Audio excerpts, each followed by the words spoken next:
हर हर महादेव. त्रिशूल नमस्कार भक्तांनो. आजचा दिवस अत्यंत पवित्र आहे. श्रावण सोमवार. भगवान महादेवांना समर्पित असा हा दिवस. असे मानले जाते की या दिवशी मनापासून केलेली शिवभक्ती, शिवनाम स्मरण आणि प्रार्थना मनाला शांती देतात आणि भक्ताला महादेवाच्या चरणांशी जोडतात. पण आज आपण फक्त पूजा कशी करायची हे जाणून घेणार नाही. आज आपण जाणून घेणार आहोत की श्रावण सोमवारच्या रात्री महादेवांचे स्मरण कसे करावे, कोणती साधी पूजा करावी, कोणता मंत्र म्हणावा आणि महादेवांच्या चरणी कोणती प्रार्थना करावी. भक्तांनो, रात्रीची शांत वेळ, घरात मंद प्रकाश, समोर महादेवांचे चित्र किंवा शिवलिंग आणि मनात फक्त एकच भावना, हे महादेवा, माझ्याकडून जाणून अजाणून झालेल्या चुका माफ करा. हीच खरी भक्ती आहे. सर्वप्रथम शांत ठिकाणी बसा. शक्य असल्यास हात पाय स्वच्छ धुवा. देवासमोर दिवा लावा. शिवलिंग असेल तर आपल्या परंपरेनुसार स्वच्छ पाण्याने अभिषेक करा. अभिषेक करताना घाई करू नका. हळूहळू पाणी अर्पण करा आणि मनात म्हणा, ओम नमः शिवाय. एकदा, दोनदा, 10 वेळा आणि मन शांत होईपर्यंत. कारण महादेवांना मोठमोठ्या गोष्टींपेक्षा भक्ताचे निर्मळ मन प्रिय आहे, अशी भक्तांची श्रद्धा आहे. भक्तांनो, आता आपण एका छोट्याशा भक्ताची कथा ऐकूया. एका गावात शिवराम नावाचा एक साधा माणूस राहत होता. त्याच्याकडे मोठी संपत्ती नव्हती. घर छोटे होते. परिस्थिती कठीण होती. पण त्याच्या मनात महादेवांविषयी अपार श्रद्धा होती. प्रत्येक श्रावण सोमवार तो पहाटे उठायचा. जवळच्या मंदिरात जायचा. मंदिरात जाऊन शिवलिंगावर पाणी अर्पण करायचा. एक दिवस त्याच्या आयुष्यात खूप मोठी अडचण आली. त्याचे काम बंद झाले. घरातील खर्च वाढला. त्याच्या मनात चिंता निर्माण झाली. तो रात्री मंदिरात गेला. मंदिरात कोणीही नव्हते. फक्त एक छोटासा दिवा तेवत होता. शिवराम महादेवांसमोर बसला आणि म्हणाला, देवा, मी तुमच्याकडे संपत्ती मागत नाही. मला मोठेपणा नको. फक्त एवढी शक्ती द्या की संकटात मी चुकीचा मार्ग निवडू नये. असे म्हणत त्याच्या डोळ्यातून अश्रू आले. त्याने डोळे बंद केले आणि फक्त एकच मंत्र म्हणायला सुरुवात केली. ओम नमः शिवाय. ओम नमः शिवाय. ओम नमः शिवाय. काही वेळाने त्याचे मन शांत झाले. संकट त्या क्षणी संपले नव्हते, पण त्याच्या मनाला संकटाशी लढण्याची शक्ती मिळाली. भक्तांनो, हीच शिवभक्तीची सुंदर गोष्ट आहे. कधी-कधी आपण देवाकडे संकट संपवण्याची प्रार्थना करतो, पण देवाकडे अशीही प्रार्थना करा, महादेवा, संकट संपेपर्यंत मला धैर्य द्या. कारण परिस्थिती बदलायला वेळ लागू शकतो, पण श्रद्धेमुळे मनाला आधार मिळतो. आता श्रावण सोमवारच्या रात्रीची एक साधी शिवपूजा करूया. सर्वप्रथम महादेवांना नमस्कार करा. नंतर पाण्याने अभिषेक करा. बेलपत्र उपलब्ध असेल तर आपल्या परंपरेनुसार अर्पण करा. फुले अर्पण करा. दिवा लावा आणि शांतपणे म्हणा, ओम नमः शिवाय. तुमच्याकडे काहीही नसले तरी चिंता करू नका.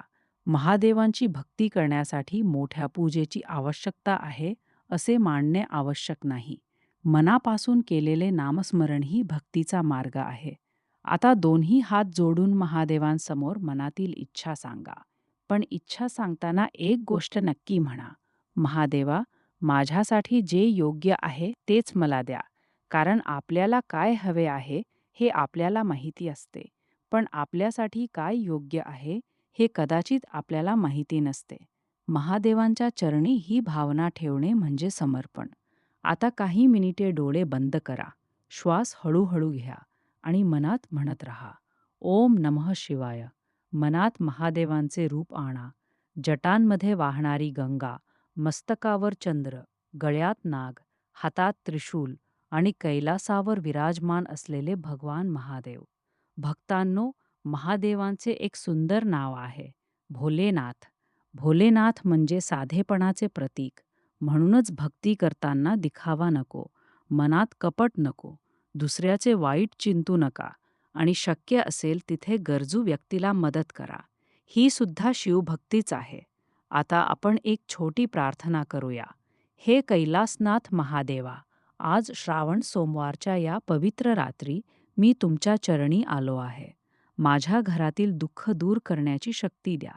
माझ्या मनातील भीती दूर करा. माझ्या कुटुंबाला सद्बुद्धी द्या. माझ्या हातून कोणाचेही वाईट होऊ नये. माझ्या मनात अहंकार वाढू नये. संकट आले तरी मी सत्याचा मार्ग सोडू नये. आणि माझ्या प्रत्येक श्वासात तुमचे नाम राहू दे. हर हर महादेव. भक्तांनो, जर तुम्ही ही प्रार्थना मनापासून केली असेल तर कमेंटमध्ये लिहा, हर हर महादेव त्रिशूल. आता आपण शिवनाम स्मरण करूया. ओम नमः शिवाय. ओम नमः शिवाय. ओम नमः शिवाय. शिवाय नमः. शिवाय नमः. महादेव महादेव. हर हर महादेव. भक्तांनो, आयुष्यात कितीही मोठे संकट आले तरी एक गोष्ट लक्षात ठेवा, संकट कायमचे नसते. रात्र कितीही मोठी असली तरी सकाळ होते.